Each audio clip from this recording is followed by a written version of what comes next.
you today? Much better now. Good. Why is that? Because you're with me? Well, a couple seconds ago, I actually forgot to click on the Start the YouTube Live WRNR TV feed. So many things to remember in the morning. So I just remembered to do that now. So if you watch our you're program you'll have you're- forgotten, you'll have missed the opening greeting. I think you're actually underappreciated around here. I think I'm overappreciated. You do? I mean, you do so many little things that go unnoticed. Hey, how's Matt working out there as our producer this week? Our producer this week is Matt Crawford of Matt and Matt is in Miller Time, the 5 o'clock sports show that is just incredible. If you haven't heard it yet, it's tight. It's very good, and I highly recommend it if you haven't listened to it yet at 5 o'clock here on this radio station. Good show. I made Matt laugh when I came in today because I said, good morning, and signed in, and I said, the only reason I do this is so my mom can tell all of her friends that her son has a talk show, radio talk show. It's the only reason I do it. Give my mom bragging rights. And she probably does tell her friends that. I'm sure she does, yeah. Well, moms are proud. That's what moms do, yeah. They especially love their boys. You ever notice that? Well. Boys are special to moms. Boys fight with their moms less than daughters do. That's true.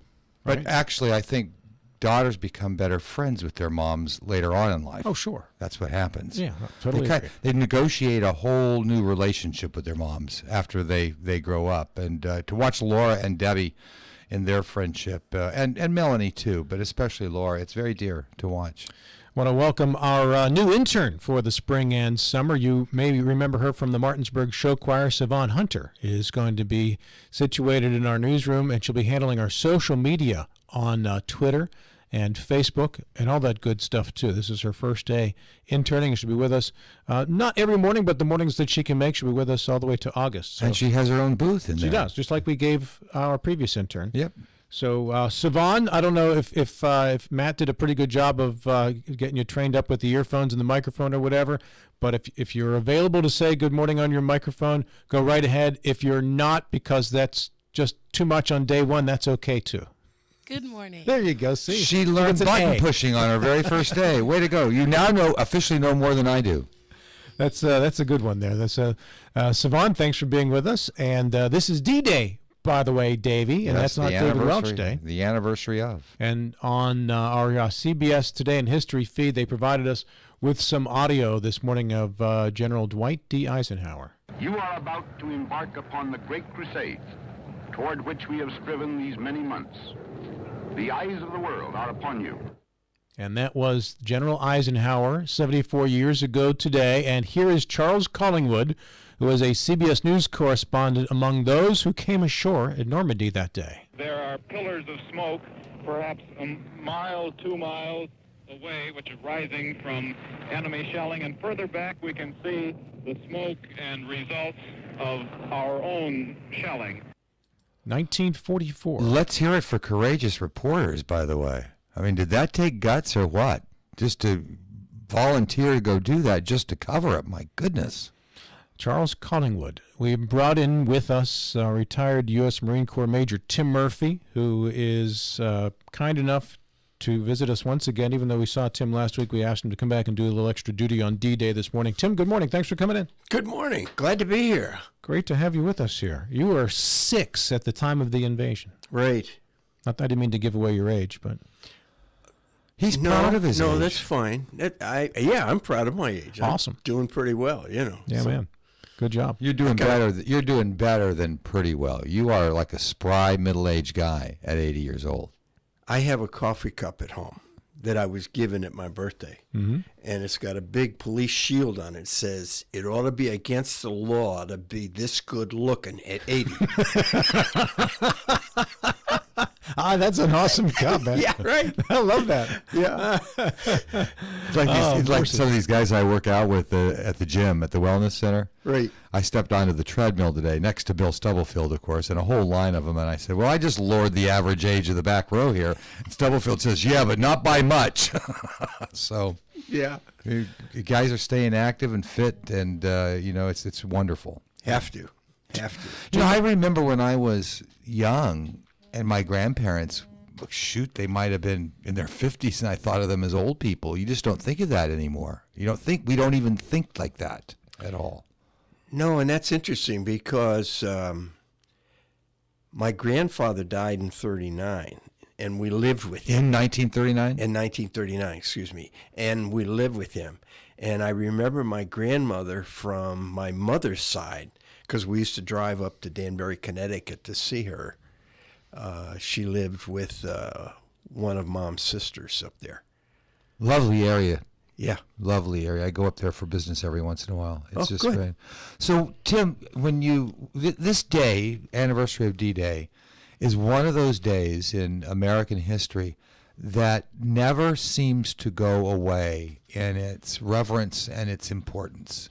And now you have the vast majority, right, of Americans in the country today that weren't even alive at D-Day. Yet we honor it as such a special day. Put that in perspective for us. We spent our treasure in dollars, building ships, trains, tanks. More especially, we spent our treasure in the people who went ashore and the people who jumped out of airplanes and landed in the different places and didn't come back. That's the real treasure. That's irreplaceable. When you think of military strategies in the past, of all the wars, where does this rank the decision to go ashore on that coastline in France and knowing that the loss of lives would be unbelievable? Where does that rank in your mind in terms of all-time military strategies? I'm not so sure. And the reason is, at that particular time, that particular day, they almost didn't go because of the storm. The storm that was in the English Channel was very big. There was there was cloud cover, so they weren't going to have a certain amount of the aircraft that they could do to be able to prepare. The ships had been preparing for a long time, just lobbing shells, very large shells, over into different places. And they knew that it wasn't going to be easy because they'd seen enough landings where you did the artillery, where you did the preparation for bombardment, and you still went ashore, and they had a lot of places that were hidden, and the guns, some of them were not broken out yet. And it just became one of the things that when you finally get to it, it gets down to the guy with a rifle. And those are the ones that went ashore. And I can remember we went to Bedford, Virginia several years ago. And the Bedford Boys, which were a group of men who were in the Army Reserve or Guard Unit. I think it was Reserve. And they joined during the Depression because if they went to a drill unit, they got an extra $10. Mm-hmm. Now they're in the landing right there in somewhere on Normandy Beach, and I've forgotten exactly where, but they landed right in a kind of I'll call it a sluice of open area that they were at, and there was a German 88 right up there, and that's what got them. And it was one of the things because the Germans were ready for this invasion. They were. Oh, absolutely. They knew it was coming. Yeah, they were prepared. It wasn't like a sneak attack. Oh no, they had done an awful lot of work on it. And actually, the guy who pushed to get all of that done was Rommel, because he was in charge of that sector at the time, and he had put things out there to stop the boats from getting to the beach and that kind of thing, because they wanted to be able to sit here and try and stop the boats from getting to the beach, stop a beachhead, which then you could exploit. Normandy gets a lot of the attention, but there were other landing points that day too, were there not? There were several different beaches, depending upon whether you were with the French or the English, or different organizations within the Army. Normandy gets a lot of the beachhead, but wasn't. President Reagan went to Pointe du Hoc. He talks about the boys at Pointe du Hoc who had to climb a cliff and go over the cliff to be able to do it. That speech, by the way, is one of the most magnificent presidential speeches ever recorded. And Peggy Noonan, who's still on TV and writes books and writes a column for, I think, the Wall Street Journal on a weekly basis, was the one who wrote that speech. I didn't know that, Yeah, but beautiful that's speech. okay. Yeah. Tell me about, as a person who spent a career in the military, in the U.S. Marine Corps, tell me about the bravery involved with the people that were involved in this invasion and the people that, just think back to Saving Private Ryan and that latch door coming down and the gunners just tearing through some of those servicemen who were still in the water at the time. Just tell me about that bravery. When you stop to think about our military, one of the things we really, really worry about is training. They had practiced landing on beaches and what they would do ashore and where they would move and how they would make the beach happen and move off of the beach so that you could get to the point where you could suppress or break up the particular things you were being shot at. It's not new. We've done it for years. And that's what really happens. You're trained when the front end of the, I'm going to call it a Peterboat, it was an LCVP. When the front end of the LCVP goes down, you get off of it because that becomes a target. And you're trying to move up. And you understand that your movement forward is going to save you to some extent because you get away from the big target. I mean, if you could sink one of those with 25 people, 30 people in it, that's a big target. If you get up there and you're having to shoot at them one at a time, that's a different kind of target. But we've done that throughout our history. This is June. On June 25th, we took Belleau Wood. They had to walk through the wheat fields where the German machine guns were on the other side. And they were being shot at 200, 300 yards. They had to walk through it, and they did. And that's what happens. You train people to do that, and they're gonna follow their training. They're going to take care of the person on their right and the person on their left, but they're going to follow what they were trained to do. Would we do a similar invasion style in 2018 that we did on D-Day in 1944 under, say, similar circumstances? That would depend on what you're trying to do and where you're trying to go, but it would be different. We have tools now that we didn't have, okay? We have helicopters that can put us 100 miles inside. We have the V-22, which can put us in there faster and get there. It would be a different type of thing. It would be like having the paratroopers that jumped into different places, and they were well behind lines, except that with the helicopter, you put out 25 or 30 Marines, Army on the helicopter, and immediately, instead of being so spread out because of how they come down in the parachutes and separated because of the wind, they're in a tight spot, and they're able to help each other. So the answer is, to some extent, yes. On the other hand, we have so much more intelligence in terms of what we're seeing that we get off of photographs. And we have that ability to be able to go ahead and say, okay, now we can pinpoint these things. And munitions now can take one target at a time. We have a ship that would shoot 10 rounds a minute in what's called a 155 bullet, which is about 8 inches.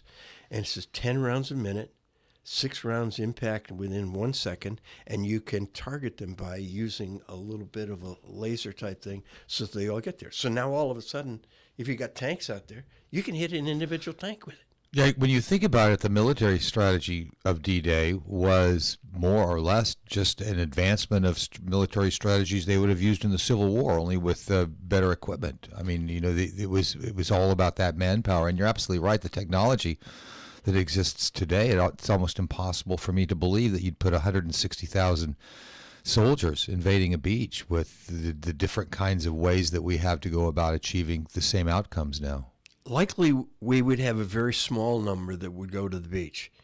But also, we would have a lot of the beach guns that were defending the beach would be taken out because of the ability to be able to look down and say, I know what's there, and I can target, pinpoint to things. It's not just throwing a lot of artillery out there that is going to fill several football fields. It's the idea that you'll be able to target an individual weapon that's out there, a machine gun kind of thing. 3 years ago, a writer named Thomas Hartfield in the American Statesman wrote, "The attack was more than a military operation of 156,000 soldiers.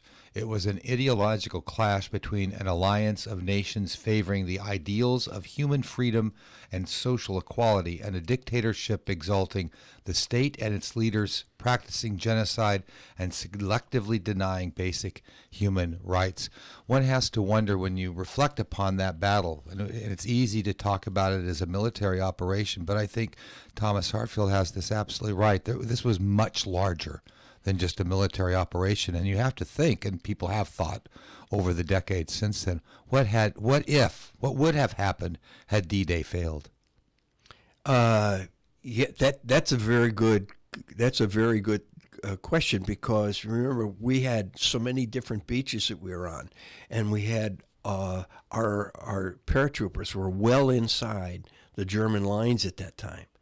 They were taking specific places where bridges and roads and junctions where the Germans could have reinforced to the beach, and they never wound up doing that. And they liberated a country. I mean, we sometimes don't think of that either in the context of D-Day. But French was being held by the Nazis at the time. They went in and they liberated a country, and the reception that the soldiers received as they paraded through Paris are just unbelievable scenes, iconic scenes of freedom, the celebration of freedom. And that's what we're about as a country. And, I said earlier, whether you're a Republican or a Democrat, that is what we are about. That's and that's one of the things that we put our treasure on the line for. And it's the geopolitical thing, if you will, that is what we do about there are some bad guys in the world. Did you ever have a chance, Tim, in your life to sit down with a veteran of D-Day and just have a conversation? Did you ever know anybody who fought in D-Day, and did you ever get to receive their reflections? The answer to that is no, although I had an uncle, one of Dad's brothers, who spent his time in England. And he got trained in being a radar reader early on when nobody knew what radar was and you couldn't tell about it what it was. And he just worked the scope and sitting here saying, okay, here's the kind of things that are happening and coming to us. My father, and we've talked about this several times before, who was a decorated Korean veteran, when he watched the movie Saving Private Ryan and the vivid scenes of combat that were presented in that movie, he didn't get all the way. He could not get all the way through it. It made him too sad to remember being in combat situations like that. Do movies, Tim, is that typical of how a movie might affect a veteran such as yourself who's been in that kind of combat? The answer is that I looked at that movie, Saving Private Ryan, and I thought the whole thing, aside from the story, the individual circumstances. If you can remember when they were trying to find if Ryan's dog tags were in a pile, right, and the other troops who were just coming back, when and they'd been beaten at wherever they were coming from, and they said, "Don't do that," kind of thing. Those kind of things happen.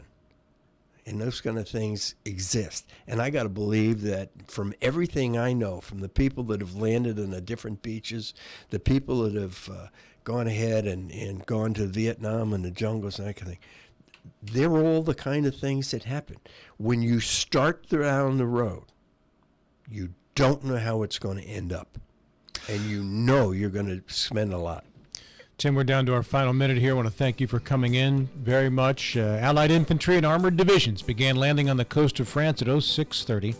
The target 50-mile stretch of the Normandy coast was divided into 5 sectors: Utah, Omaha, Gold, Juneau, and Sword. Strong winds blew the landing craft east of their intended positions, particularly at Utah and Omaha. D-Day, June 6, 1944. Retired U.S. Marine Corps Major Tim Murphy has been our guest in this segment. We thank you so much for your service, sir, and for coming in to talk with us about this. It's been my pleasure. You are our go-to guy.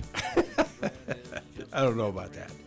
I agree with Dave on that one. Yeah. Thank you so much, Tim. Okay. Teresa McCabe from WVU Medicine University Healthcare will be joining us coming up out of the news break here. They had the Bernie Hutzler golf tournament on Monday. A great weather for it, too, as I recall, and I think they did pretty well. Teresa will be in to tell us about that and their job fair coming up, too, next. Heart of gold to steal. I've got the song of the voice inside me, set to the rhythm of the wheel. And I've been dreaming like a CBS News Update. The primaries are over, the ballots being counted, and it looks like Democrats have gotten enough votes to make possible changes to the political balance in Congress. CBS's Ed O'Keefe. Democrats need to gain 23 seats to take back control of the House of Representatives. With results still coming in, it looks like Democrats made it on the ballot in all of California's potential swing districts. That will help the party as it looks for pickup opportunities nationwide. Democrat Gavin Newsom gets 33% of the vote in California's primary for governor. America's future is still being defined by California's present. The lieutenant governor will face Republican businessman John Cox in November. He was endorsed by President Trump. Women were big winners across the country. CBS's Laura Podesta. 28-year-old Abby Finkenauer won the Democratic primary in a Northeast Iowa House district. She's looking to become the youngest woman ever elected to Congress. CBS News Update. I'm Deborah Rodriguez. Now your local news from Talk Radio WRNR. He was a police officer in Berkeley County for 5 years, and on Monday he admitted both to being a heroin addict and to conspiring to deliver heroin last year.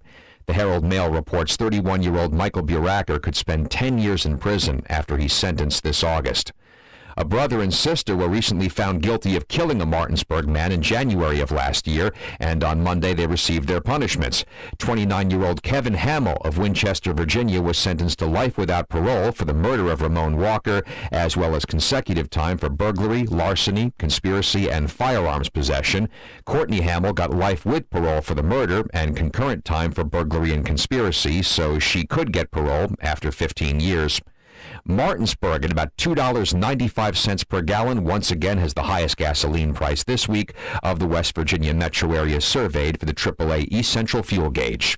I'm Adam Boardman, Talk Radio WRNR News. Our Wednesday morning radar and satellite pictures all showing a cool front having crossed the eastern panhandle, and that's what brought the showers last night. That's out of the way now, and we've got a couple days of sunshine ahead as high pressure comes in from the north and the northwest. We're looking kind of cool here for this afternoon, certainly cooler than it's been in recent days. High reading right around 70, and the wind's light from the north. Overnight, we're back into the lower 50s for the early morning low with a clear sky, and sunshine prevails for tomorrow, and temperatures turn a bit warmer as the winds turn southerly. Looking for highs closer to 80 during the afternoon. Friday, some sunshine, middle 80s. I'm Bob Kukin, Talk Radio, WRNR. The future doesn't wait. Why should you? Blue Ridge Community and Technical College offers over 50 degree and certificate programs in education, IT, culinary arts, engineering, and so much more. Small class sizes, flexible schedules with evening and online classes, with affordable tuition, plus financial aid is available to those who qualify. Now you can go to college. Visit us online at blueridgectc.edu. That's blueridgectc.edu. Stop waiting and enroll today. Downtown Martinsburg is the place to be for the Fridays at 5 summer concert series from June 1st through August 31st. Enjoy great music and fun with well-known musicians, bands, and Martinsburg artists that will liven up your spirits at the town square. Concerts begin at 5 p.m. and usually last until 7. Enjoy great music while visiting Martinsburg's Farmers Market, housed on East King Street, where you're able to enjoy fresh fruits and veggies, chicken and pork, and a lot more. Pets are allowed in the square during the concerts, provided they're on a 6-foot leash or less. For the full concert summer series lineup, go to MainStreetMartinsburg.com. When you do the same thing for 135 years, you learn to do it well. For 135 years, we've been helping families through the hardest times of their lives. That's because we're a family as well. When your family loses a loved one, we're here to help. We're Brown Funeral Home in Martinsburg, Inwood, and Charlestown, Ranson. We're here when you need us.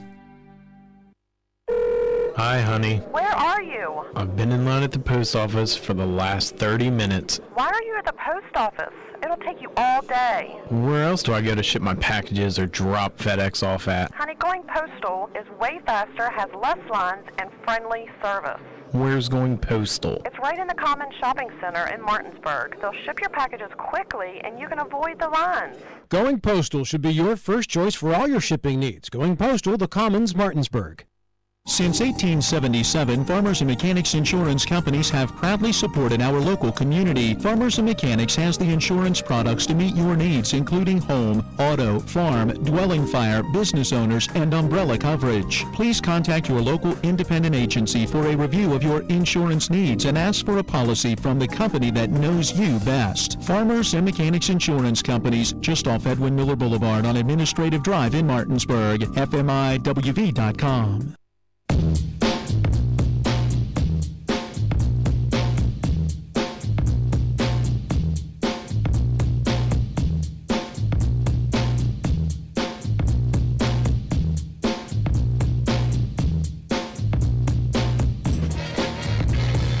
This segment of Eastern Panhandle Talk with Rob and Dave brought to you this morning by our friends at the Bank of Charlestown. We simplify your financial life. Member FDIC, equal housing lender.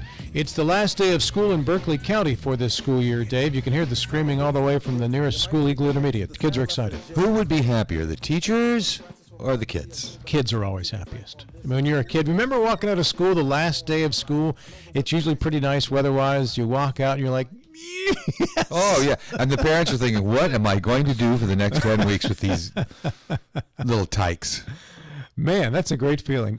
Yeah, because, you know, the kids get off for the summer. Mm-hmm. That's great. But the parents have to keep on working. I'm sure they most get a week or two vacation. That's great, family vacation and whatever. But the rest of the time, they've got to get them into day camps and summer camps and 4-H camps and babysitters. And it's always a stressful time for parents. Well, it's a lot more managed now because you have more two parents working than you did when we were kids. So that's a good point. You didn't get scheduled for stuff when you were a kid. You probably just roamed the neighborhood and went to the pool and rode your bike. Well, and right? Mom was home. Yep. I mean, you know, and most of the homes I knew of back then, not saying that was good, but Mom was home. Most moms. No, it was great. There's no two ways about it. It was great. Yeah. Someone made lunch for you. It was great. It was great to be a kid awesome. In the 60s and 70s, right? Our guest in this segment is Teresa McCabe. She is the Vice President of Marketing at WVU Medicine University Healthcare. Good morning, Teresa. How are you? Good morning. Doing great. Great to have you along. Thanks. Great to be here, as always. You guys hit it out of the park on Monday, didn't you? We did. You know, somebody said to me Monday, were you concerned about the weather? And I'm like, no, because we can't do a thing about it. Mm-hmm. So, you know, unless it's thunderstorms, we play. So in this was our 31st Bernie Hutzler Golf Classic. We've never canceled. How did you shoot on Monday, Teresa? I didn't play. Oh, you didn't? Okay. No, right. I have to be there and boss everybody around. Oh, okay. You know? But girls play though, right? Women play, yes, right? Yes, sure. we had women players as well as men. Right. Yeah, absolutely. Okay. Clearly more men than women. Well, yeah. Right. We might have had 15 to 20 women. We had 241 golfers on Monday at the Woods. Yeah. Including our own Mike Hornby, I think. Yes. Was there. Mm-hmm. In fact, before I was in the office before I came over here, I'm trying to email out the team photos, so I haven't gotten to the WRNR photo yet, but they were out there, Mike and They tell me Hornby's quite the golfer. Really? Yeah. Does Hornby tell you that, or do you hear that? No, I heard that. You know, Hornby played in these national youth tournaments. Wow, back I did not know that. Zimbabwean, you know, against Tiger Woods and Phil Mickelson. No, seriously? I did not know that. He's not said that. You'd think he'd be telling everybody. I'll bet he hits it a mile. I had to hear it. He just looks like he'd hit it a mile. I had to hear it from somebody else. He didn't tell me that. Well, your team was not the winning team. Well, you know, who did win? Actually, Rick Pill's team. Rick, who's chair of our board. Of course, disclaimer here, that had nothing to do with his win of the tournament, because he's played every year, and I think this is the first time that his team has won. Yeah, good for Rick. Yeah, so Donnell Smith, Rick Pill, Gene Lineberg, and John Taylor. They shot a 53.8. Whoa, nice. To be our overall winners. Then the Romines came in second, Brian and his dad and brothers. And then third place was a few folks actually from the hospital. And you made more money than you've made, it's been since the economic turndown on this one, right? Yes, absolutely. And I still don't have all of my invoices in, but I'm pretty good at guesstimating and looking at the revenue generated and the expenses that I'm sure of.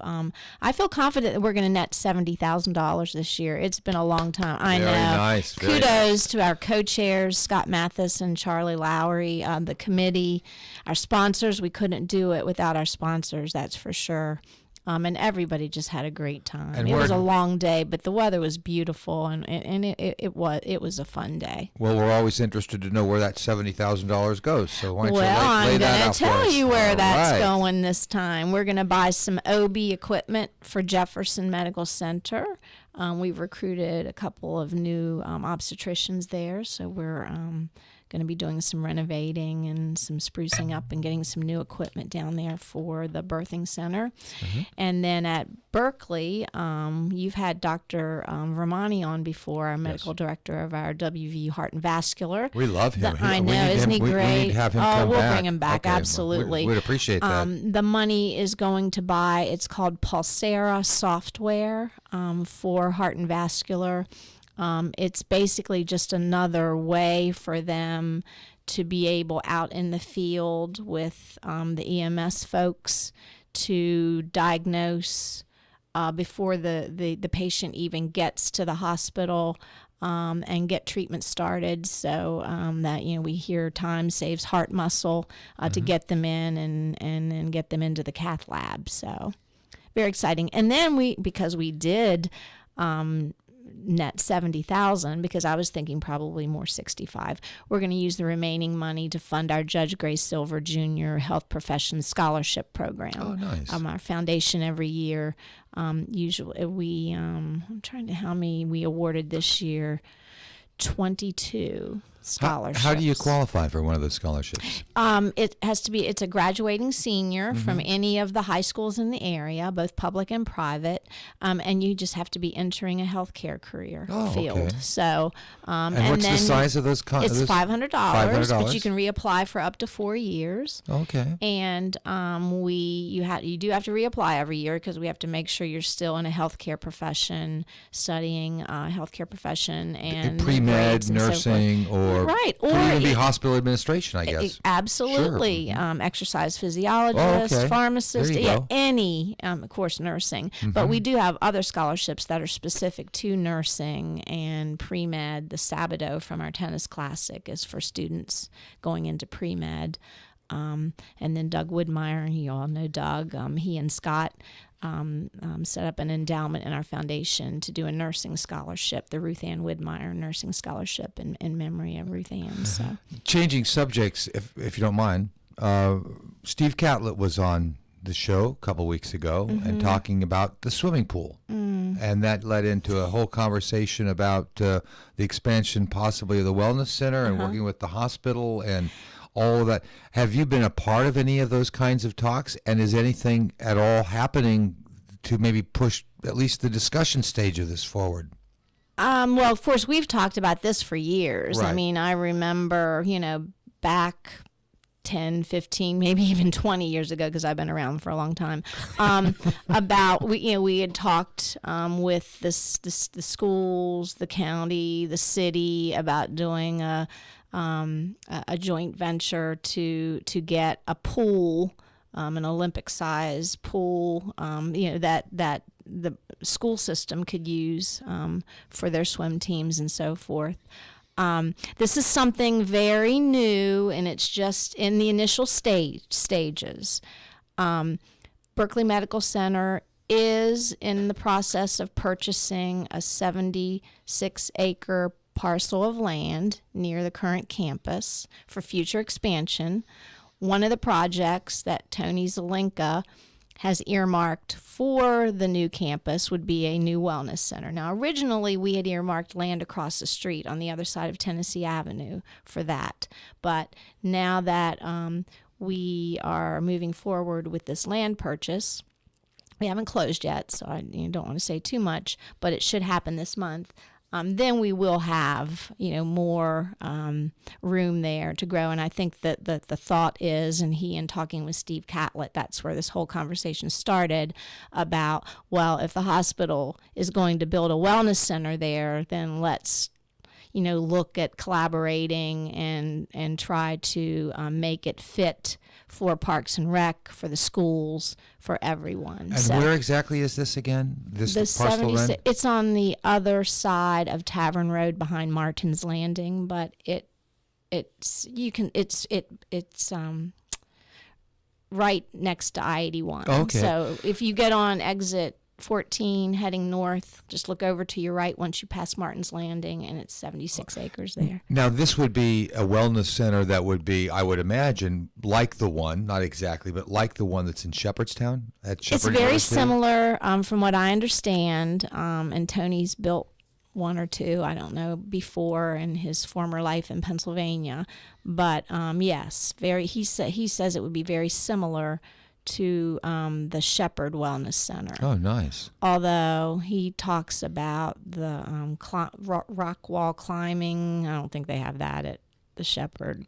But yes, the track upstairs. Yeah, the basketball court. The pool, yes. Yeah, oh, nice. Mm-hmm. I bet our fees are going to go up, though. Well, but, again, we're just talking right now. I just want everybody to understand, it's... In conversation. Yes, it's in conversation. I like the rock wall idea because if you fall, it's run by a hospital. So yeah, you're right there. Exactly. Even better, right? Teresa, do you welcome the collaboration with Parks and Rec? Oh, absolutely. If it happens? Yes. Oh, absolutely. I just don't like talking a lot about things until we know that we actually have a plan. We don't even have the land yet. So I'm a little more on the conservative side, yeah. Is that why I got that really David look when I asked the question? Okay, I just wanted to make sure. And it's not, but I don't want folks to think it's because we don't want to participate. Absolutely we do. We do want to build a new wellness center. We would love to work with the county, with the city, with the school system to build something that's right for everyone. So, if you did build a new wellness center, would you continue to operate the current one or change that to something else? It would replace the current wellness center. Oh my goodness,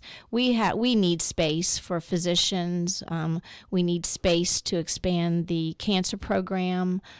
Heart and vascular, so that space would be easily used. Absolutely. I mean, there's talk even now, and we don't even have definite plans yet for the wellness center. As I said, we don't have the new one or the land, but yes, we can always we need space for our services that are just continuing to expand. Even the current wellness center. Now I go in the morning.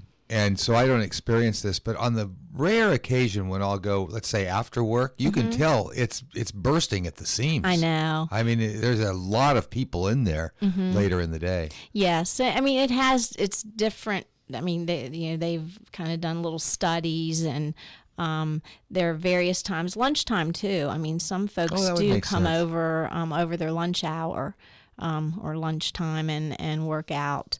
But I go after work, and I know if I try to get down there a little earlier, I usually go 5:30ish. It can vary, but rarely before 5. And it seems that a lot of the teachers, the school system folks must come right after, like around 4ish. Yeah. They get quite a number of folks in there. Of course, now with school being out, that won't be an issue anymore because the teachers can come during the day anytime they want. Last day of school is today. We'll talk with Deputy Superintendent of Schools Don Dellinger at 9:30, by the way. There you go. About that. Teresa, you have a job fair coming up on the 20th? We do, June 20th at the Holiday Inn. It's all positions for both Berkeley Medical, Jefferson Medical, and our physician corporation, University Healthcare Physicians. When I say all positions, nursing, food service, environmental services, security. So it's not just when you think of traditional, the providers. You're not just hiring brain surgeons. In other words. Exactly. No. And these are part-time and full-time jobs? Yes, Okay. full and part-time. What kind of part-time jobs at the hospital are there? Give us an idea of what a part-time job might be at the hospital. Well, they're pretty much in every area. Oh, really? I mean, Okay. we have nurses who work part-time. We have folks, as I said, in housekeeping who work part-time, folks in security, switchboard, pretty much, because we're 24/7. So any of the areas that are operating 24/7, of course, administration, some of the offices, so forth, we don't, but some of the areas that do, yes, that they often, a wellness center, they hire part-time folks. So the best thing to do is go to our website and look in the career section, and you can get the complete list. And the website is? wvumedicine.org. .org. And you just go to the Eastern Panhandle site. That's where you can see information on jobs here locally. You hit on something kind of interesting to me, and I ask this because if you're not the largest employer in the area, you're certainly one of the largest. We're up to 2,200 employees. Usually the school system. School system would probably be number one. Yeah. Mm-hmm. So in this now kind of improving economy that we now live in, how is it now to recruit good people for these jobs versus, let's say, how it might have been 5 years ago? Does it require new strategies or new kinds of thinking? It's so competitive. I mean, it just seems that there are fewer folks out there, particularly, let's take nursing, for example, and we know we've heard about nursing shortages, and they're just not, the schools just aren't producing enough nurses to fill the positions out there from folks who have retired and so forth. And that's the a supply and demand. With a pretty quick burn factor, Absolutely. So at our job fair, we actually are going to have our managers there on site so that when folks come in, we want them to bring their resumes. They're going to be doing interviews there. Human Resources is going to be there to give them guidance on salaries, and so offers are going to be made there as well. So, I mean, this is actually an opportunity. Yes, if you're not employed, and if you fill the criteria, as I said, go to the website and look at what's out there. But I understand it. I don't look at it that much, but I understand in helping HR and promoting the job fair that we have positions just about in every department open. So come on over to the Holiday Inn on June 20th, and there will be someone there to talk with you, and you could walk away as a new employee. Teresa, does the affiliation with WVU help the hospital locally with graduates of WVU's nursing programs and medical programs? Oh, definitely. I definitely think so. And a new benefit that was just announced earlier this spring, any WVU medicine employee that's throughout the state, if you've worked at WVU Medicine for 5 years or more, not only can you go to WVU if you want to continue your education for free tuition, but also any of your children can also attend WVU and that's in Morgantown. Custodian, food services employee. Absolutely. That's a benefit and a half right there. So that is a great new benefit. I did not know. That is new. new? It's brand new. That's yes. fabulous. I mean, this fall will be the first school year that employees kids. If you were the parent of, let's say, a sophomore or junior in high school, and let's say you're looking at college for your child, I'd be a good strategy just to change jobs over there to get your Again, you kids' have to work there for paid 5 years. Oh, you do? Okay. You have to work there for 5 years before Okay. your dependents would qualify. Oh, I think know. it's a great recruitment and retention strategy. I know other hospitals have used that in the past that have a university affiliation. Georgetown is one of those. I remember my wife 20-something years ago when she worked at a hospital in Rockville. One of the employees there left to go to work at Georgetown because they could get free tuition. Yeah, if they stayed there long enough. At Georgetown. Yes. Yeah, it's not a So it's shabby, beneficial to our school. Yeah, so it's beneficial to our employees again who maybe want to either change careers or further advance in their career path, and then but definitely to think that your kids could go to WVU tuition free. Now again, it doesn't cover room and board. Sure. I mean, there would still be some other costs there, but just the tuition. Oh, sure. That goes up every year too. Oh yes. Right. Yes. That's a whole other topic. Don't get me started on the FAFSA format. Let's not go there. Teresa, what else do you have got coming up this summer? Well, now that golf's over, we're winding down. We'll start up with our tennis classic, which is the second Saturday in September, I believe September 9th. So our docs will be getting together with me, Dr. Rainier and Dr. Agbiani co-chair that event, and we'll start organizing our tennis classic. Back to the golf tournament as we close out in the final few minutes here. I know, having run 4 of those for a youth sports organization, which we collected maybe about 10% of what you collect, which is fairly typical for the non-majors. Is a major golf tournament. For the other 20 that are around the area that are kind of just more in the... Yeah, I'd say 240 golfers, that's a major tournament. That is. We're the largest tournament that I'm aware of. Absolutely. Yeah. So when you... I have to say, to quote our Bernie Hutzler, it's the granddaddy of all golf tournaments. The Rose Bowl, right? I know. It's our 31st year. We established it in 1988. We were probably, other than the chamber tournament, we were the first tournament here, and it's just continued to be a success for us over the years. I looked it up. I'm working on the press release. I haven't even sent that out yet. So the 70,000's breaking on your show this morning. I haven't even told anybody that we netted that. But we've raised over $1.7 million over the 31 years. Congratulations. Yeah, that's good stuff. Just congratulations to you and all the staff, the people that you have working on this. And it's got to be a great deal of personal satisfaction when you exceed your goal doing this. And as I was saying, having run 4 of these things, you do so much work. And it seems like so many things don't come together till the final hours and days as you're doing these things. It's a very stressful period of time leading up to it. It's a stressful day. And when it's done and you've kicked your goal, it is just such a satisfying And you speak with experience, Rob. Last week at this time, I would have said 65,000. I would not have, and when people on the committee are like, come on, our stretch goal's 70. I'm like, okay, but I don't think because I'm looking at the numbers the whole time we're planning, and I'm thinking, I tell you this all the time, but what I love about it is that it's for a specified thing. I mean, you're raising the money. Yes. We're raising it for this or that. And I think that's really cool because sometimes people participate in a charity, don't really know exactly where it's going. Yeah, this isn't going for staff salaries, and things like that. I mean, this is going to equipment purchases. It's going to support specific programs. So yes, definitely. And we have the chart. In fact, we'll be putting out our thank you ad, and as part of that, we show over the years exactly where the money has gone. So. And to scholarships too this year, right? Yes, and that's a bonus this year. You're probably raising money now to replace equipment that you bought back in 1980. I know. That is true. We have about 2 minutes left. Teresa, are you seeing any changes at all, insurance-wise or hospital-wise, with any of the new guidelines with Obamacare? Not really. Not yet.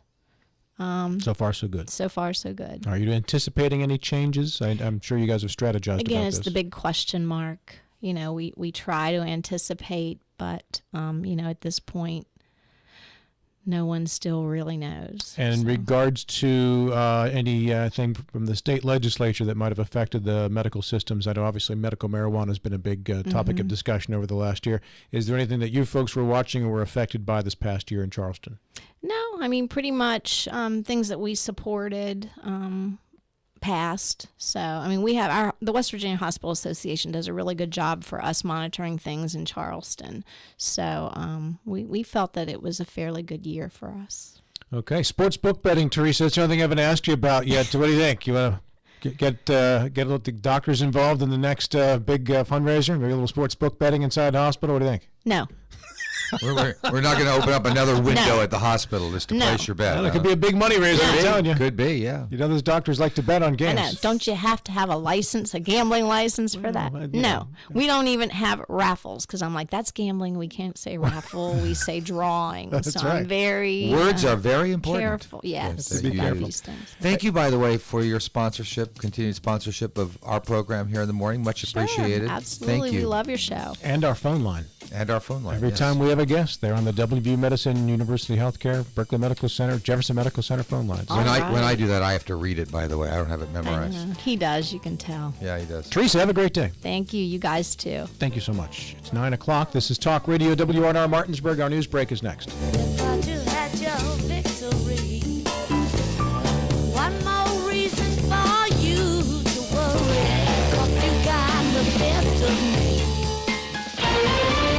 This is CBS News on the Hour, sponsored by Zoom Video Conferencing. I'm Deborah Rodriguez. Primaries are a wrap in 8 states. They're still tallying up the votes in California, where Democrats have made headway in their bid to upset the political balance in Congress. For Democrats in 7 key congressional districts, the goal last night was to simply get on the November ballot. With California's system, which puts the top 2 candidates, regardless of party on the ballot, there was no guarantee. But in all 7 districts, Democrats were able to finish in second place. They will now compete in November.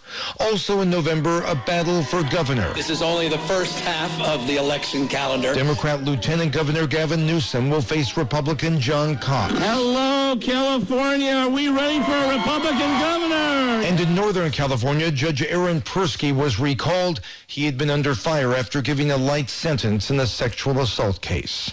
Steve Futterman, CBS News, Los Angeles. It was a record day for women candidates across the country. CBS's Ed O'Keefe. Look at New Mexico, where Democrat Deb Haaland is seeking to become the first Native American woman elected to Congress. And out in California, Republican Young Kim hopes to become the first Korean American woman ever elected to the House of Representatives. Rescuers in Guatemala used sledgehammers to get into homes, hoping to find people alive after they were trapped by Sunday's volcano eruptions. CBS's Manuel Bujorquez says Mother Nature is making matters even worse. Torrential downpours overnight caused new toxic flows to seep into the streets. It's one of the reasons police have shut down roads on Tuesday. The volcano was experiencing 8 to 10 moderate eruptions per hour, hampering rescue efforts. The death toll up to at least 75. Possible insight into the apparent suicide of fashion designer Kate Spade. CBS's Jerika Duncan. Spade's older sister, Rita Sappho, suspects the designer may have suffered from bipolar disorder. Sappho tells CBS this morning she tried numerous times to get her help. How's this for a graduation gift? Some middle school kids in Pennsylvania have been given bulletproof backpacks. Live to CBS's Vicki Barker. Graduating 8th graders in a school in Chadds Ford outside Philadelphia were given ballistic shields for their backpacks, the gift of a local firm. Unequal Technology says its shield resists many types of bullets, shotgun blasts, shrapnel, and lives,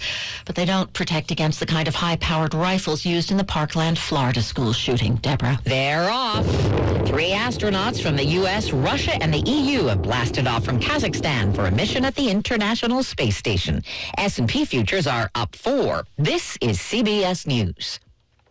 Zoom Video Conferencing, featuring video and audio clarity with screen sharing. Free accounts are available at Zoom.us. That's Zoom.us. Zoom Video Conferencing. Doors are being slammed in your face, and bad credit is holding you back from buying a house, car, even getting a credit card. $99 can put your credit back to a 720 or higher. That's right, just $99. Bankruptcy, tax liens, judgments, and even late pays can be removed from credit reports by calling the Giving Days Foundation. A nonprofit organization is here to help. Federal law allows you to challenge each and every item on your credit report. We'll recalculate your personal credit score for only $99 and repair your personal credit for free. Just be one of the first 10 callers. Take our personal credit challenge. Get your credit score to a 720. 800-482-4094. Call now to recalculate your personal credit score for only $99 and repair your personal credit for free. Call now. 800-482-4094. Don't miss this great free credit repair. Just be one of the first 10 callers. 800-482-4094. Now your local news from Talk Radio WRNR. A brother and sister were recently found guilty of killing a Martinsburg man in January of last year, and on Monday they received their punishments. 29-year-old Kevin Hamill of Winchester, Virginia, was sentenced to life without parole for the murder of Ramon Walker, as well as consecutive time for burglary, larceny, conspiracy, and firearms possession. Courtney Hamill got life with parole for the murder and concurrent time for burglary and conspiracy, so she could get parole after 15 years. Another woman was given a 35-year prison term for her part in the crime, 20-year-old Destiny Baker of Martinsburg admitting to the charges in the robbery. New business registrations in West Virginia grew at 1.08% last month, according to the Secretary of State's office. 54 of the state's 55 counties reporting registration growth in May. The state saw nearly 11% growth in business registrations in a 12-month period, with Berkeley County ranking third. I'm Adam Boardman, Talk Radio WRNR News. Our Wednesday morning radar and satellite pictures all showing a cool front having crossed the eastern panhandle, and that's what brought the showers last night. That's out of the way now, and we've got a couple days of sunshine ahead as high pressure comes in from the north and the northwest. We're looking kind of cool here for this afternoon, certainly cooler than it's been in recent days. High reading right around 70, and the wind's light from the north. Overnight, we're back into the lower 50s for the early morning low with a clear sky, and sunshine prevails for tomorrow, and temperatures turn a bit warmer as the winds turn southerly. Looking for highs closer to 80 during the afternoon. Friday, some sunshine, middle 80s. I'm Bob Kukin, Talk Radio, WRNR. The future doesn't wait. Why should you? Blue Ridge Community and Technical College offers over 50 degree and certificate programs in education, IT, culinary arts, engineering, and so much more. Small class sizes, flexible schedules with evening and online classes, with affordable tuition, plus financial aid is available to those who qualify. Now you can go to college. Visit us online at blueridgectc.edu. That's blueridgectc.edu. Stop waiting and enroll today. In the market for a flooring upgrade, Trips Floor Sanding and Berkeley Fashion Flooring does it all. From hardwood floor restoration to new floor installation, including hardwood, tile, vinyl, laminate, carpet, and the hottest trend in flooring, luxury vinyl tile and luxury vinyl plank. Family owned and operated with over 25 years experience, you can expect excellent customer service. Estimates are free. Call 304-229-7009 or online at tripsfloorsanding.com. As Asanovich goes to second with a 2 RBI double, and Martinsburg is on the board first. This is West Virginia State delegate and former Little League All-Star Jason Barrett. I can still remember those summer days, the fun of playing baseball, building friendships, and learning lessons that are still with me today as I serve the people of the 61st District. I'm proud to support this year's All-Stars and wish the best to each team. 61st District Delegate Jason Barrett. Trusted leadership, real solutions.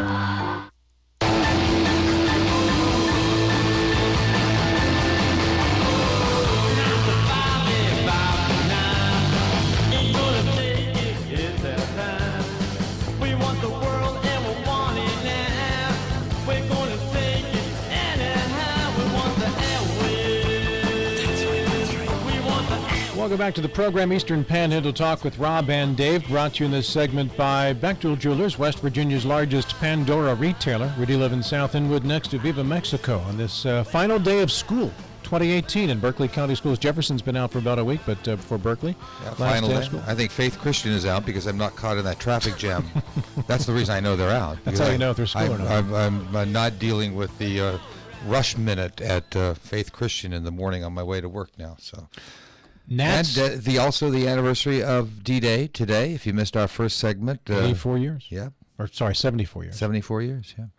105 this afternoon, 12:30 pregame show, Nats and Tampa Bay, and a getaway day game. Did you see Max Scherzer yesterday had what they call the immaculate inning, 9 pitches, 3 strikeouts. It's amazing. Perfect inning. Is he the best in baseball right now? 10-1, 195 ERA. I think he is. I mean, now you could say, well, Clayton Kershaw, generally given that title, but this year with being on the DL and not having such a great year, you certainly have to give that to the Nats pitcher, I think. couple of years ago, Tiffany Lawrence was a delegate in the state of West Virginia out of the West Virginia House of Delegates, and the question has come to me on a couple of occasions, hey, what happened to Tiffany Lawrence? I said, well, she's still around. She's just not serving in office. And we now answer that question by saying that Tiffany Lawrence is now with Orion Strategies. Tiffany, good morning to you. Good morning, Rob. It's great to be here. And this well-dressed young man beside you to your left. That's right. Curtis Wilkerson is joining me. He's our CEO from Orion Strategies and a good friend and colleague. So glad to have him in the Panhandle today. Curtis, welcome to the show. Thank you very much. We're happy to be here. Great to have you along for the program here today. You folks do, among other things, a lot of political surveys, and your surveys have some very interesting information associated with them. Curtis, can you tell us a little bit about this? Yeah, sure. I mean, we do a lot of polling for various associations and companies and so forth, and every year we do polling throughout West Virginia, especially during legislative session, to kind of see where people are on various issues and to look at trends and so forth.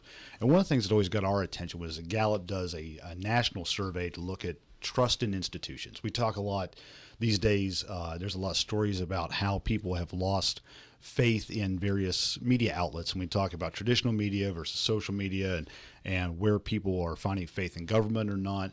And so we wanted to take a look at whether or not people had faith in media, but we expanded it to take a look at a number of institutions. Because Gallup, for the last 35 or 40 years, has been doing this, we wanted to see specifically in West Virginia where that was and then compare the numbers to what they had. For better or worse, we found out that West Virginians across the state have a much higher trust in most traditional institutions, whether that's church and organized religion, labor, business, public schools, news papers, criminal justice system, etc. So it's kind of interesting. I can kind of go through some of these numbers, but let's take newspapers, for example. Nationally, 27% of people say that they have either a good deal or a great deal of faith in it as an institution. In West Virginia, it's 36%. In television news, nationally, it's 24. Only 24% of people trust television news. In West Virginia, it's 36. But then we get into how about radio talk show hosts? They had 100%. In Berkeley, it was amazing. It was absolutely amazing. That's the kind of data I like. Exactly. It was at 20, I promise you, big guy. We only asked about you, Dave. Yeah, thanks. I will say the one that got my attention is the one area it actually goes down is in news on the internet. Nationally, it's only 16% of people trust news on the internet. In West Virginia, it goes down to 12. I'm surprised Yay for us! Yay for us! I'm really surprised it's even as high as 16%. Actually. Exactly. And so when you compare that against actual institutions such as, let's say, the church, organized religion, nationally, people have 41% of people across the country have faith, or an ironic term, have faith in organized religion or the church. In West Virginia, it's 73%, though. I mean, you're talking about close to double, and it shows how much of a true institution it is in our culture and in the norms of the state. And that goes across the state. When we surveyed these folks, we did. It was statewide. We polled out of every county. We called every county, landlines and cell phones. The plus or minus on the margin of error was 5.1 with a 95% confidence rate. It's broken down by party. That's reflective of what the turnout is these days, which is 46% Democrat, 34% Republican, 20% Independent. And so it's an accurate representation. It's balanced on gender and age and geography across the 3 congressional districts.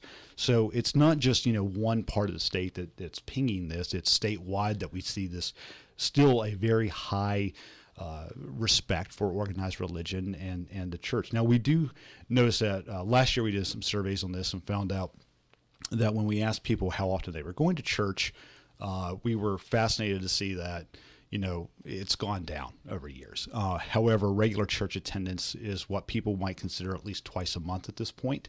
So if they're going 2 Sundays a month, they think they're going on a regular basis, but they're not going 4 Sundays a month plus Wednesday night services anymore. So although church attendance, especially in traditional denominations, has dropped off, still overall West Virginians have a huge amount of credibility when it comes to that was in our homily. I go to St. Agnes Catholic Church in Shepherdstown, and that was actually that was part of the homily last Sunday, is how fewer compared to the 1950s. Right. It's a national figure where 75% of Catholics went to Mass every single Sunday.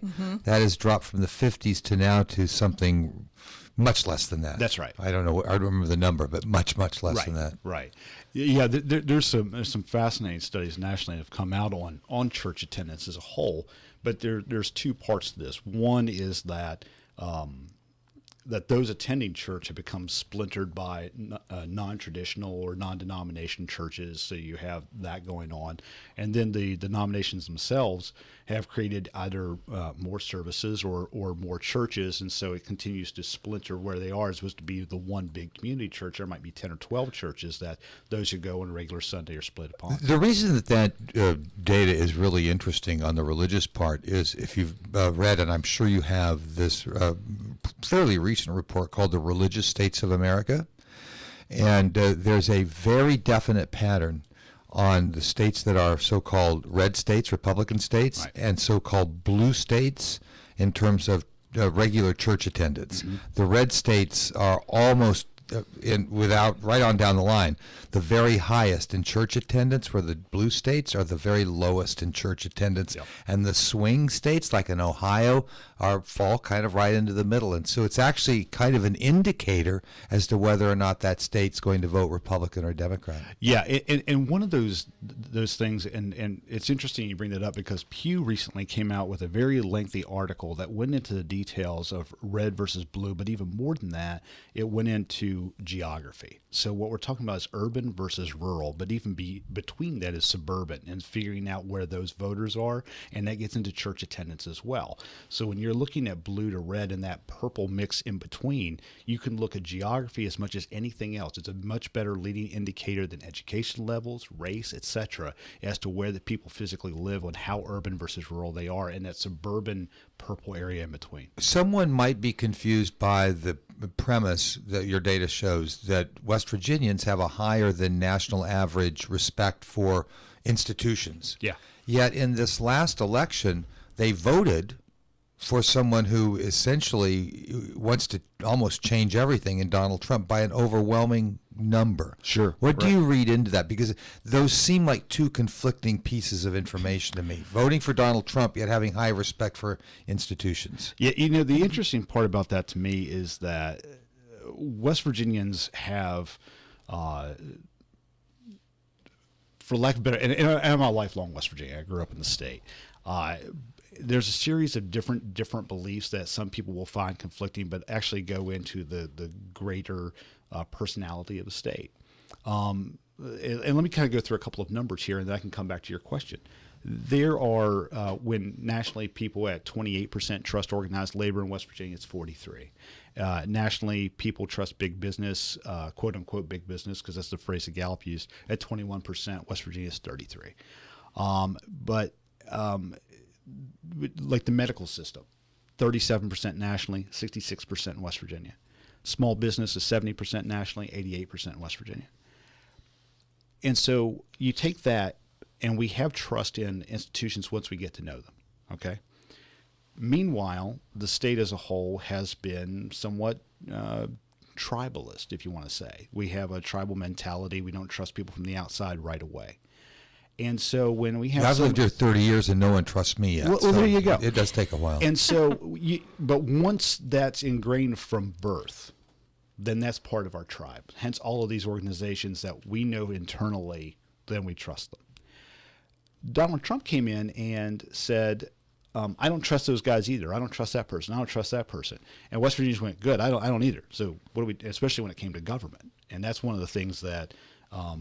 he came in and said the same things that people privately on their front porch after the guest that they met for the first time leaves says about them. There you go. So it's the enemy of my enemy is my friend. Yeah, that's exactly it. Absolutely. And that's why the president still has an approval rating that's higher here than anywhere else in the country. When we polled his approval rating even back in, it was January, it was still at 51%, which is the highest in the country. And so which is significantly higher than his national approval rating. Well, I mean, even after the State of the Union, the highest state in the country in terms of being positive about his State of the Union was West Virginia as well. So that's West Virginians continue to like whatever it is that he's doing. And really buy in. And I think that's the point. I mean, the relationships that he's made with key elected officials across the state on various issues that are important to West Virginia really resonates.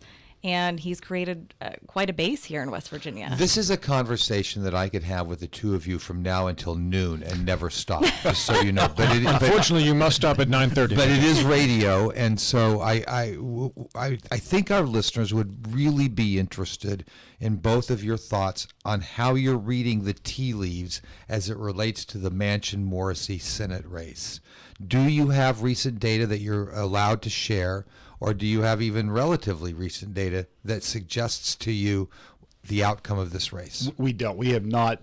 We don't have any polls on that. I just thought I'd ask. But I will say there's been... do you have an opinion? Well, there's been 4 national polls that have come out recently. 3 of them show Manchin ahead. 1 of them has Morrissey ahead. But, all of them are biased. But the individuals there hasn't been independent polling that's come out at this point. Mm-hmm. Curtis Wilkerson and Tiffany Lawrence are with us from Orion Strategies. If you have a question for either of our guests, 304-263-6540 or 263-6586 will be our telephone numbers. A lot of this...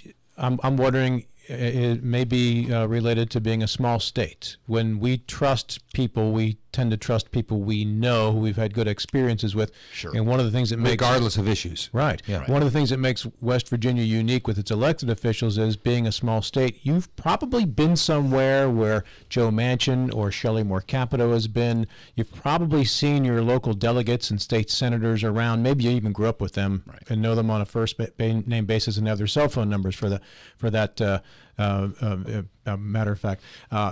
It doesn't take much to travel the state and find people that can share Joe Manchin stories with you. Right. About I had his shoes at my house once. I was holding them for him while he was doing something down the road. Is this unique to West Virginia, or do a lot of small states share these same increased numbers when it comes to these issues, Curtis? They do. So so one of the things that we were talking about during the break was that very concept that in larger states, when you meet a U.S. senator, because of the population and so forth, it's like meeting the president or some other celebrity because you don't ever see those individuals. But in West Virginia, people know our U.S. senators by their first name. Shelley and Joe, everybody. Exactly. That's who they are to everybody. And the same thing with the governor. He'll talk about whether or not he is, Jim or James, depending on the situation. All of those individuals have a first name basis with the president. And therefore, I know Joe, who happens to know Don. And it's one step removed. It's not like we're playing 6 degrees of Kevin Bacon here. This is a situation where anybody in the world is like 2 degrees away from most West Virginians. At 3 at the most. Literally, you're going to say, oh, my friend Joe, who knows the president, is going to have a sit down with Kim Jong-un. And all of a sudden, the president of North Korea is 3 steps away from most West Virginians on a relationship. So those types of things build a different scenario for people in the state. It also creates, they just have a different perspective of the world. That's a suggestion then that perhaps, although Pat Morrissey is probably way more in tune ideologically and on issues with Donald Trump than Joe Manchin is. The fact that people know Joe Manchin, have developed over time a relationship with him, and there's a good chance they even like him personally. That could work in Joe Manchin's favor in the general election, despite the fact that there is this sort of Trump wave sweeping across the state. The fascinating part there is that in Manchin's voting record, he's voted with the president more than any other Democrat, and he literally is considered the most moderate of every U.S. senator. Out of 100 senators, he is number 1 when it comes to dead center. And literally on a spectrum of 1 to 100, and you've got people on the far right and the far left. He comes at like number 50. It is amazing how centered and independent his voting record is.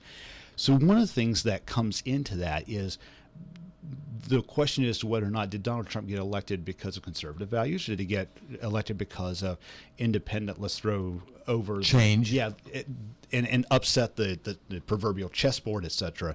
And so if that's that perspective, they like somebody who doesn't like Washington. They don't like somebody, or they want the West Virginia voters want somebody who is going to be an independent voice, etc. So the question is, even from our polling, they're going to take a look at, and I don't want to extrapolate this too far because we didn't actually ask this question, but they're going to take a look at which of those individuals shares those values the most with me as a voter, et cetera. Here's another thing that's really sort of maybe you have an insight on this. We hear all the time, I hear all the time, people saying, I'm tired of all the partisan bickering. I just want people to solve problems. I want them to reach across the aisle and work with each other and not against each other. So here you have a Joe Manchin who in many ways is doing exactly that. Sure. Just as you're saying, 50-50, whatever, trying to work with both sides.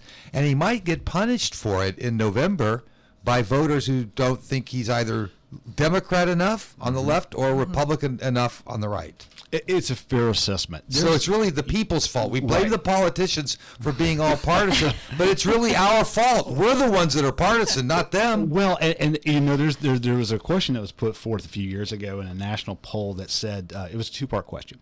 And the first one was, do you believe that Washington's too partisan? And overwhelmingly people say yes. And the second part was, all right, do you want Washington to work better by A, working with the other side, or B, sticking to their guns and standing up for what they believe in so that they're not capitulating too much? And overwhelmingly, by a 3/4 majority on each side, 3/4 of Democrats said they wanted people to work together more, and 3/4 of Republicans said they want to stick to their guns more because they felt like they were kowtowing to the other side too much. And so this gets into that. People want Washington to work, but the question is, where do they stand on the issue of how much that they should be, horse trading to get things done? Whether or not Washington works, I suppose, depends on who's in power and what you think of their politics, right? That's true. And then the question is whether or not you want Washington to work. I mean, obviously, those individuals who have a more libertarian perspective, who want the least government possible, the less that quote-unquote Washington works, the better in some ways, because I don't want them doing additional things. I want it to be kept in checks and balances. I happen to think, and I think that maybe you kind of alluded to this earlier, that in West Virginia, Democratic voters in this state are not the same ilk of Democrats as, let's say, New York or California. It's a different, more conservative, more moderate, at least, Democratic voter in this state. What would you advise Democratic candidates generally in West Virginia as we approach this election, based upon what you know? Do you have any advice for them? Because as Tiffany can well tell you, there was a red wave that came and swept a lot of Democrats out of office 4 years ago. Now they're sort of this minority party at the legislative level, the congressional level, at any level. What do Democratic candidates need to do in the language that they choose and the messages that they select as it relates to the general election this year? Sure. And a couple of things. I should say that our firm, we work with both Democrats and Republicans and have D's and R's on our staff. And so, some of the Republican folks at our firm are going to cringe when I start giving advice like this. But, one of the things that I think that they need to take a look at is to stop being ethereal. And by that I mean the National Senate Democrats came out 2 weeks ago for their top issue, it seems, that they're trying to push, is net neutrality. Who cares? I mean, on a day-to-day life, most people can't define it. Exactly. Well, what is that to the average voter? That's the problem. And then it's exactly it. I think it's a basketball term. Right. That's right. And so while they could be lauded for attempting to come up with something, we have a national infrastructure issue right now. We still haven't funded highways, bridges, ports, airports, et cetera, that need to be taken care of. We haven't gotten into fixing healthcare. Both sides agree that's still broken. There's any number of issues that Democrats on a state or federal level could come in at, and what they're talking about is stuff that plays to the base of A, contributors in large urban areas, and B, to the liberals in New York and California. And at the end of the day, that is not what's going to be winning the states that are swing states right now, which are Montana, Missouri, West Virginia, where you have U.S. Senate races that the president did overwhelmingly well in, and at the same time you have Democrats in the Senate who are up for re-election. When Joe Manchin was on this show the last time, we said, Joe, what do you need to do to win this election in November? And I'm paraphrasing. He said, first of all, we need to remind voters that Pat Morrissey came from New Jersey here with the sole purpose of being an opportunist and running for office. And he goes, and the second thing we need to do is address the 200,000 West Virginians who are currently without health care. Is that a winning message for him, do you think, more or less? I think the second part of it possibly is. I don't know that the first part is, and I'll say it like this.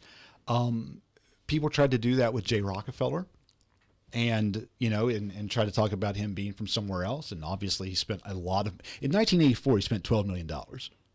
Extrapolate that and figure out how much that's worth today. And $11 million was on Washington, D.C. TV, I think, just to get the Eastern Panhandle. Right. That's right.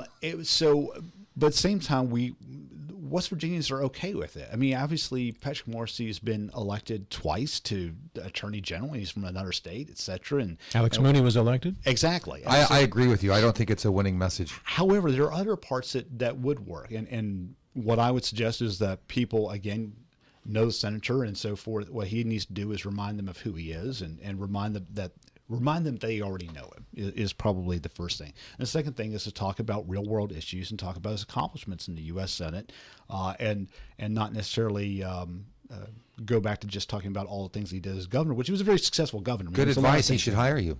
That's good advice. We'll try to stay out of that. Hey, thanks to both of you for coming in. This is a very informative segment here. We learned a lot of stuff here today.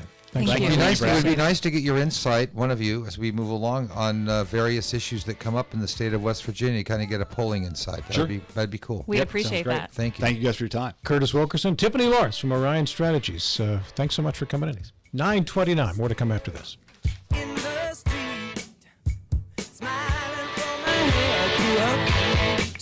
I said, hey, what is this now, baby? Maybe she's in need of a kiss. It's the Jeep Celebration event at Miller's Chrysler Dodge Jeep Ram in Martinsburg. Stop in now for great deals on a great line of Jeep products. Get $1,000 cash back on a 2019 Jeep Cherokee with financing at 0% for 60 months. How about a new 2019 Cherokee Latitude 4x4, only $219 a month, or a 2018 Jeep Wrangler JK for only $296 a month. Get bonus cash up to $6,000 off a 2018 Renegade, plus $500 trade. Stop by and test drive a Chrysler Pacifica and get free movie passes. It's all at the Jeep Celebration event at Miller's Chrysler Dodge Jeep Ram, home of the lifetime powertrain warranty on Kelly Island Road or online at millerschryslerjeep.com. All payments based on approved credit, taxes, tags, and processing fees extra. See dealer for details.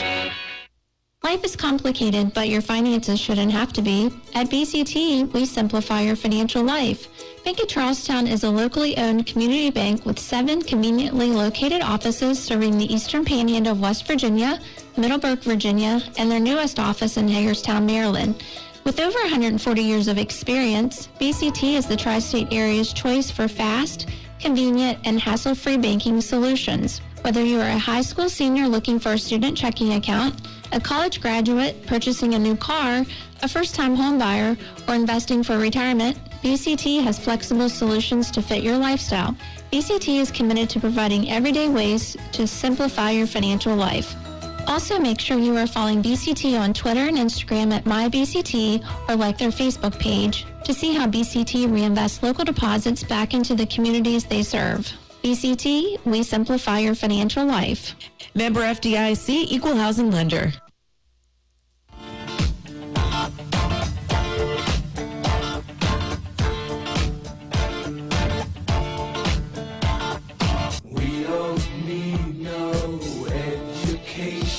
This segment of Eastern Panhandle Talk with Rob and Dave brought to you by the Washington Nationals, who play this afternoon with a 12:30 pregame show against the Rays right here on Talk Radio WRNR.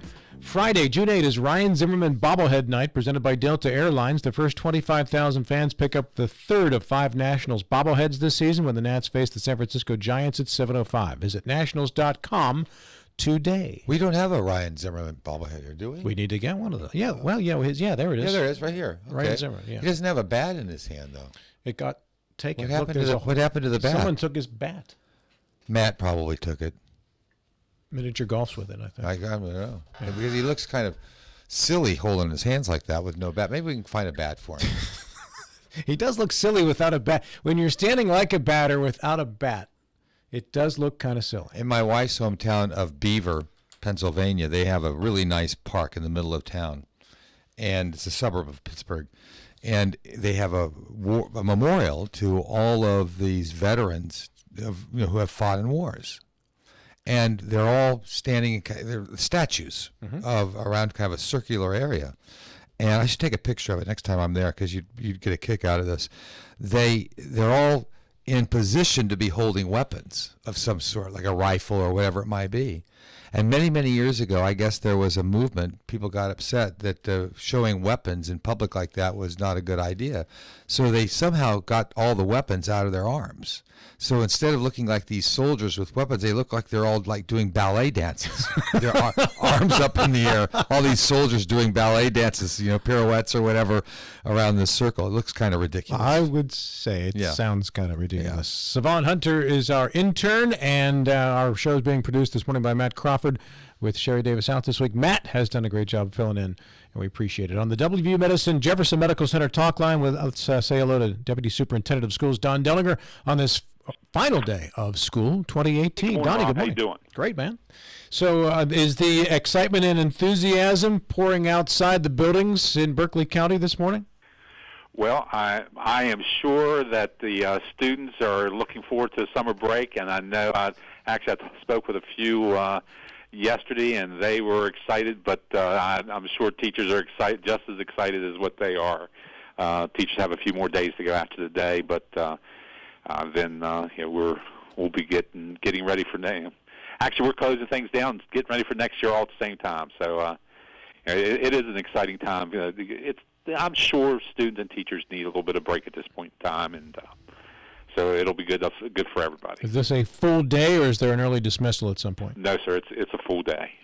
It's a full day. Our high schools, we still have some students that have to finish making up exams, and there are activities planned at a lot of our other schools throughout the day. When's the first day back, Don? Gosh, you know what? I should have thought about that and realized that you were going to ask me that question. Sorry. Is it before Labor Day? Oh, yes, it's definitely before Labor Day. I believe, Rob, let me look here real quick, that our first day back for teachers will be August the 15th. That's a Wednesday. And for students, it's August the 20th. August 20th. Okay, so you get about 2.5 months off to do things. Absolutely. And then you got to get the schools all ready once again to move on to a new school year. Do we have any plans for any renovated schools over the course of this year, Don, or new ones that will open in the near future? Rob, as of right now, we do not have. We don't have any solid plans for new construction. Definitely, we realize that that we have some needs to be met. One of the things that we will start working on, and we've had some preliminary discussions on, in West Virginia, you have to have a 10-year comprehensive building plan. So we are finishing up the one that started in 2010. So by 2020, we will have to have a new plan submitted to the state that will carry us through the next 10 years. And that also, it's very, very involved. It'll be a big community, be a big committee with parents and community members, business, schools personnel. There'll be a lot of data that will have to be generated at that time. One of the things that we'll look at is growth, population growth in the area, and try to pinpoint where that was at. Interesting story on that one is the last time that we had done our 2010 plan, in the past, as they had looked at that type of information about student growth, we had brought in statisticians from like West Virginia University or from outside the area. We actually use students in our AP statistics classes to do those projections. And now I haven't followed it for the last few years, but through about the first 4 years of that plan, the projections the students did were fairly accurate, probably more so than what we had some in the past. So it's interesting that we also had students involved in that plan. But we'll have a 10-year plan for building. Now, one of the things we do have for building, we have a submittal into the state right now that we should be hearing from before the end of June to do some additions to one of our schools. Which school would that be, Don? we've got a couple that we're looking at right now. It'll depend upon the amount of funding we get. Gotcha. Dave? Yeah, the population growth projections in 2010 catches my attention because I'm interested now in 2018. How close did you come to accurately projecting what the growth would be like? Because I'm going to guess that maybe the growth is even greater than you thought it was going to be.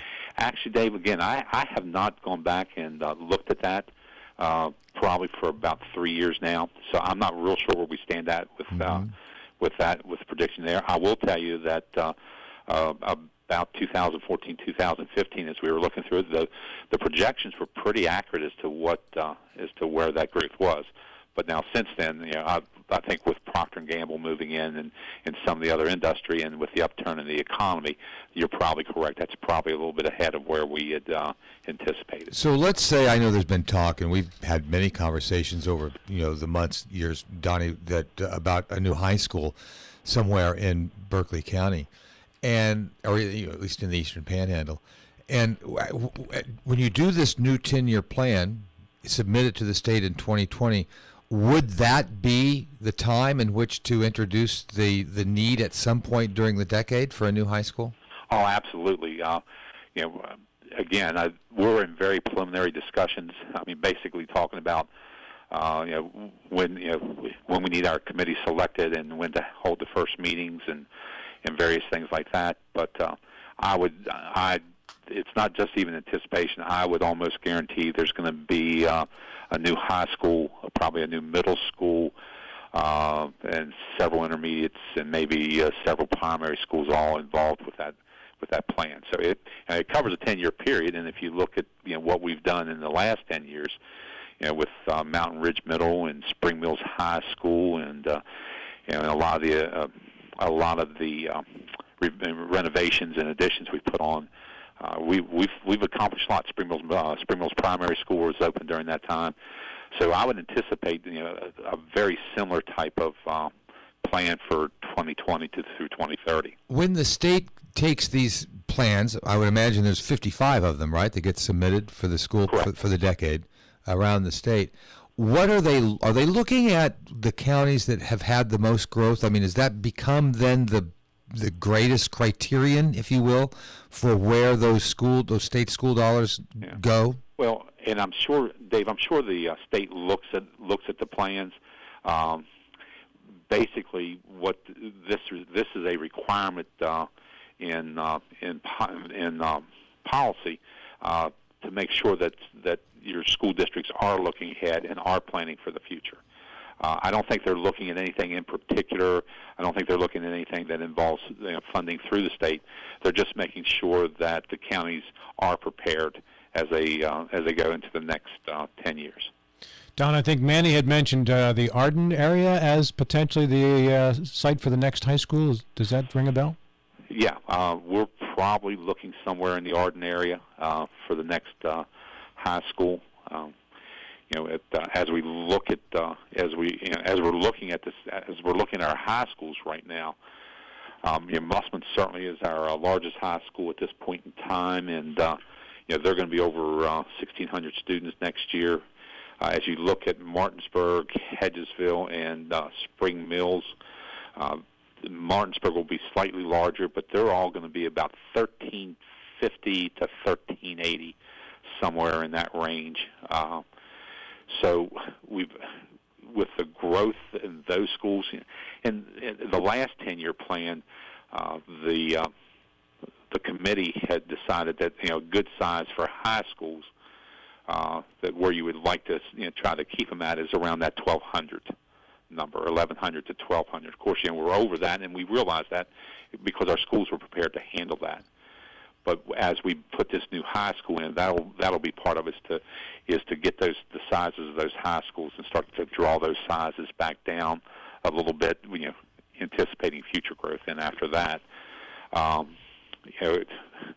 think probably one of the things that you'll end up seeing will be a shift in boundaries across the county. The Spring Mills area, of course, is growing. Actually, the Hedgesville area has grown a little bit quicker than what we had anticipated. So as we open up that new high school, part of that new high school is going to be to relieve Mussman High School and get their numbers down.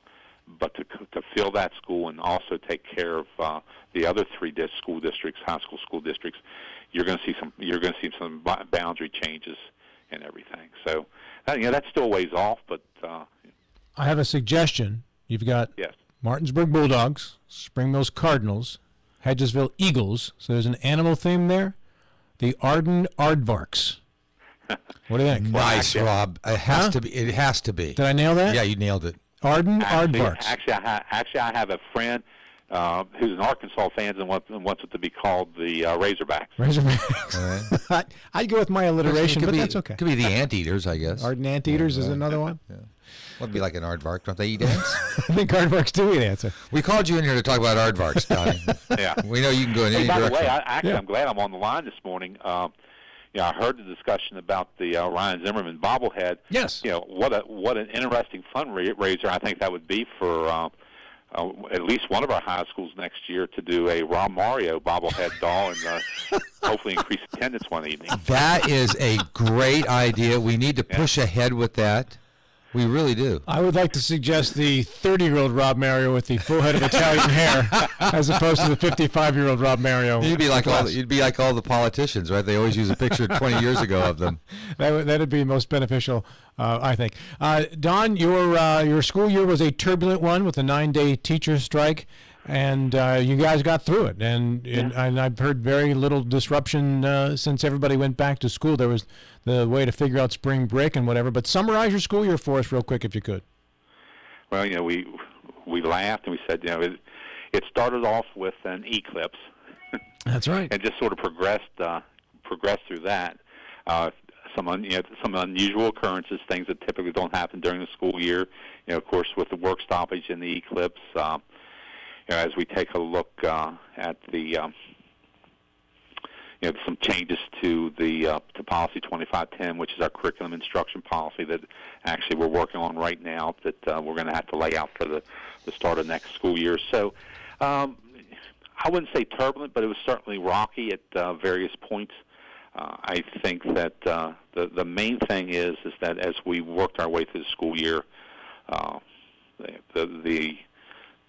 we're just very fortunate to be in the area that we're in, the community we're in.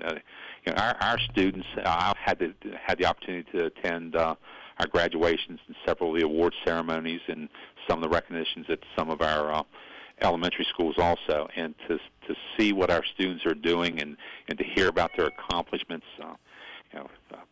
I heard from two of the high schools. You're looking at students from two of our high schools that that senior class earned up at least or close to $3 million in scholarship monies. Awesome. And that's just really, really amazing. And some of our students who, with the scholarships they have, and basically their college education is completely paid for, and just fabulous, wonderful stories that you hear about the kids. Certainly, our teachers have done a great job. Again, the work stoppage was a rough start, but getting the kids back and getting back to the business of education, and they did a wonderful job. And we also appreciate the support from our parents and community. Again, rocky road, but we made it through. And not only did we make it through, but some good things, some great things happened. We're starting to get back some of our preliminary results through. Testing. Our junior class took the SAT school day on April 10th, and some of the results that we're starting to get back from that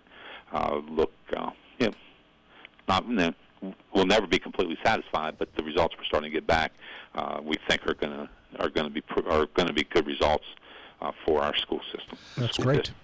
Man, Donnie, you don't. The administrative staff, you don't get the summer off, do you? It's just your regular 2-week or 3-week vacation, and that's about it. That's correct.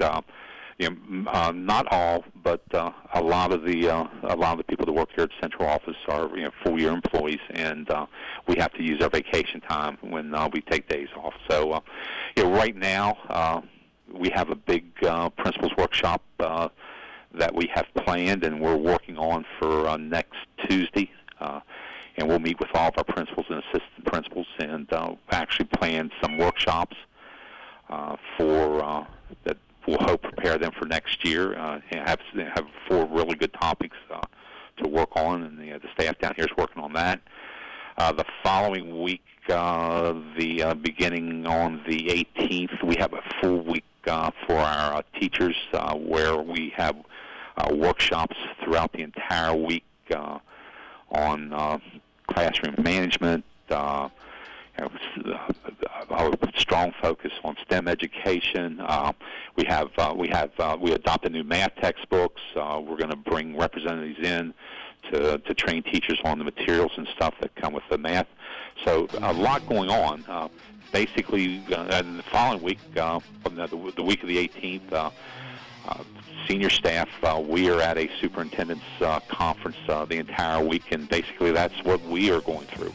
We're going through workshops and trainings with the various policies in the state. So it's from now until the last week of June. It's very, very busy. Got to cut you off, sir, because I got to get to my commercial break. But Don, thanks so much for all your help all year long. Thank you, guys. Much appreciated. Have a good day. 9:49, Don Dellinger, Deputy Superintendent of Schools, Berkeley County, and much appreciated all his help all school year long here at 9:49. Brian Moody joins us next. The Wellness Center at Berkeley Medical Center introduces a healthy way of life. It's not just another diet, but a weight management program developed by the Wellness Center that includes metabolic testing, a simple 10-minute breathing test that determines how many calories your body actually needs, followed by working one-on-one with a health coach to develop a personalized mix of exercise and nutrition to tip the scales in your favor towards successful weight loss. A lifetime of good health awaits at the Wellness Center. For more info, call 304-264-1232. The Honda 4th of July sales event has brilliant deals on our most popular vehicles, like the Civic, Fit, and Pilot. It's a reason to celebrate across the country, from the Liberty Bell to Hollywood, and even back up to Niagara Falls. So come discover the 2018 KBB.com Best Overall Brand during the Honda 4th of July sales event, now at your Honda dealer. Miller Honda, south of Winchester, home of the lifetime powertrain warranty. www.mymillerhonda.com. Based on 2018 brand image awards from Kelly Blue Book, visit KBB.com for more information. When you're going through difficult times, it's good to know you have families around you can count on. That's us, Brown Funeral Home. Since 1880, our family has stood with other families through the hardest of times. So when you're looking for peace of mind, let our family help your family. Brown Funeral Home in Martinsburg, Inwood, and Charlestown, Ranson. We're here when you need us. It's that time of year again. I'm Ron Springer, head golf professional at the Woods, and I'm excited to announce the second annual Tournament of Champions on October 5th. Want to dethrone the 2017 champs? Now's the time to enter your team into one of the many qualifying tournaments here at the Woods. Not only can you win more money for your sponsoring organization, you can also win great prizes for you and your teammates. For a list of qualifying tournaments, see ads in the Journal, Around the Panhandle, and at thewoods.com. It's on.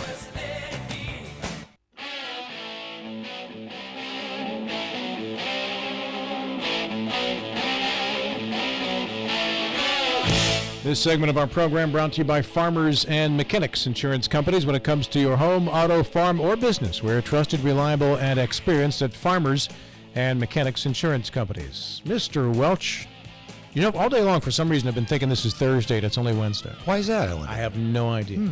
Wishful thinking, maybe. I don't know why. Yeah, maybe you're looking forward to the weekend. You got big plans? Yeah, big 7-on-7 tournament on Sunday for the team. Yeah, okay. That's fun. Should take, hopefully the weather will. That's football, right? Flag football? No flags, but just touch. Okay. It's about, you get ready for the fall season that way. You get your passing game going. Right. Receivers, quarterbacks, sounds fun.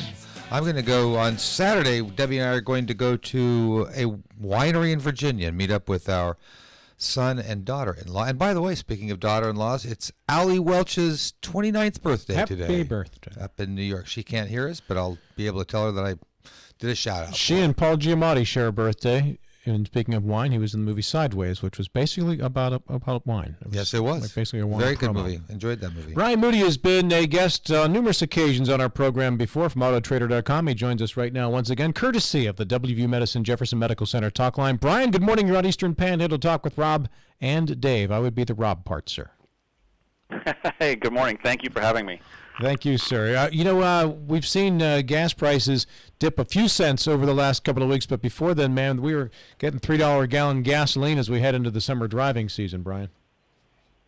Yeah, that's common. It's nothing to panic about. It's going to go up and it's going to go down, but there are some things that you can do to control the costs, and there's a couple ways. One is if you're going to get a new car, we come up with a list of fuel-sipping cars that might be worth considering, but it doesn't always make sense to trade cars, say to get rid of your current car and buy a new one because you want to get better gas mileage. I mean, yes, you can do that, but you have to look at the overall picture. Will you be saving money? Ultimately, most of the time the answer is no, but there are still some things that you can do with your current car to make it a little bit more efficient. Like what? Well, tire pressure is a big one that people often overlook. Think of it as like riding a big mountain bike with the tires that are kind of flat. You need that extra energy to make it go forward. Well, the engine's the same way. It needs extra energy to move the car forward, even when the tires don't look low, but they aren't inflated properly. Also change the oil. Also make sure the air filter is serviced regularly. Your dealer can help you with this. Also, just driving more conservatively is a way that you can save up to, you can improve your fuel economy by as much as 25% by just being a little bit more moderate on the gas and on and off the brake. If you are going to buy a new car and you're looking for fuel efficiency, what are some of the most fuel-efficient models out there now? Corvette. No, shoot, I wanted that to be true. Doggone it. It's not true. I wanted it to be true. Ryan, you misunderstood the question. Let's ask that again. Oh, fuel economy. That's different. Yes. Well, there are, here's the good news. For people that like cars and like to drive, there are a wide variety of vehicles that get great fuel economy, everything from luxury SUVs like the Volvo XC60, get the T8 version, which is a plug-in hybrid. The Honda Insight is a sedan. That's a 2019 Honda Insight that gets 55 miles per gallon in city driving and is reasonably sporty. But you can also get a less expensive car like the Nissan Leaf, which is all electric and relatively affordable. Also, don't overlook used cars. Hybrids and electric cars have been around long enough now that you should be able to find a pretty good deal, like a Honda Accord hybrid or, say, a 3-4-year-old Chevrolet Volt for less than $20,000. Oh, yeah. Well, I think one of my neighbors has a Volt. It's a good-looking car. Those are good cars. I've never ridden in one, but I sure love the looks of them. Yeah, it's a good-looking car. Really nice-looking cars. A lot of hybrids are unattractive. I shouldn't say a lot. Yes. Some of them are. You're thinking of the Prius. Right. I am. The Prius is a very unattractive car. We have to, and the inside. Rob's going through a sponsor list in his head right now. It is. It's an unattractive car, regardless of sponsorship. Sorry. But listen, you can't have everything. You want a car that gets 55 miles to the gallon? Prius is probably going to be it, that and the Honda Insight. If you want a car that does something different, then maybe you're going to pick a different car. I actually think the 2-, 3-, 4-year-old Chevrolet Volt is a great compromise. It's fun to drive, reasonably quick, and good looking, and you can still get them as certified pre-owned cars, so you get a long warranty. And you can get them at Apple Valley Chevy right here in our Eastern Panhandle. There you go. They're one of our sponsors, Brian, so good job. I'll bet you can. Buy them by the bulk. Yeah. Rob, the first thing you think of when you see someone driving a Prius, what's the first thing that goes through your mind? They vote Democrat. There you go. Just saying. We actually have a listener who's a Republican and drives a Prius, though. Okay. We do have one. All right. Just a thought. We didn't mean to politicize that, Brian. It just happens on our show because we're generally political here. Final minute or so to go. The first thing I think when I see a Prius is that's the guy that wants to control the flow of the fast lane. I don't know why I think that, but that's just what I think. Because they don't get out of it. Yeah. I have control of my life normally. Give me another quick insight as we head into the summer driving season, Brian. Yeah, I think smaller and lighter cars are generally the way to go when you want fuel economy, and so that applies to your current car too. Take the stuff out of the back. Like if you don't have a kid that needs a stroller anymore, well, it's been in there for a year now, you can take that out. Also extra, I'm going to give that end table to my neighbor pretty soon. That's just helping you get worse fuel economy. Take those things out. Don't pack your car full of things that you don't need. And also, like I said, just kind of drive more conservatively, and that will help you get better fuel economy even if you keep the car you have. Cut weight is your advice on that one. Brian, thanks so much, man. Yes. And Yeah, thank you. Go to autotrader.com and find out more about the things Brian talked about today on Eastern Panhandle Talk with Rob and Dave, courtesy of the WB Medicine Berkeley Medical Center Talk Line. Brian's always a fun guest to have on the program when we're talking autos. It's 9:58. Make you notice. Got motion, restrained emotion. I've been diving, detour leaning. You think back to when your daughter was the tiniest, sweetest, softest, prettiest, most precious little person in your life. She cried and your heart raced. She smiled and you laughed. She said, "Mama," and you cried. Hi, this is Lori from Bechtel Jewelers. I know she spent a lot of time in your arms, by your side, in your lap. The years have flown, and she outgrew your lap, but she never outgrew your heart. Your girl is graduating now, and a gift she will wear and treasure forever is a heart pendant. Each time she looks at it, she'll know she's always in your heart. Wherever she goes, you'll be together. At Bechtel Jewelers, Route 11 South in Inwood, our heart pendants start at just $99 in sterling silver. You'll find them in gold too. Some have gems, some are sprinkled with diamonds that twinkle like she does. You'll find one that fits her, sort of like the way she used to fit in your lap. At Bechtel Jewelers, Route 11 South in Inwood.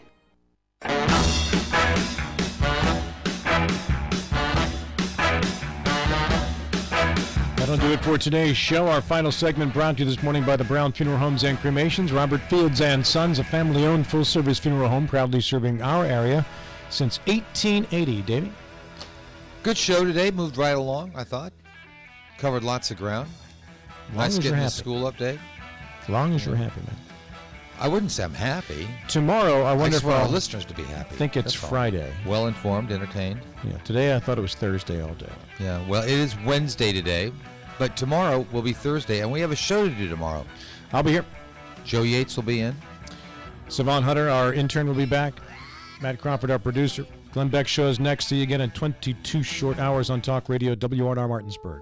This is CBS News on the Hour, sponsored by TheraWorks Relief. I'm Deborah Rodriguez. The race for governor is all set in California, and Democrats make it onto the November ballot in 7 swing districts there. CBS's Steve Futterman has the primary results. In 7 key congressional districts currently held by the GOP, but won by Hillary Clinton in 2016, Democrats will be on the ballot in November. There was concern with California's unusual top 2 system that Republicans might get the top 2 spots. In the race for governor, God bless you, this great state of California. Democrat Lieutenant Governor Gavin Newsom got the most votes. He will face Republican John Cox, who was endorsed by President Trump. We put a businessman in the White House. Let's put a businessman in the governor's mansion. And in a much-watched recall election, Judge Aaron Persky has been removed from office. He had given a light sentence in a highly publicized sexual assault case. Steve Futterman, CBS News, Los Angeles. There were lots of wins for women.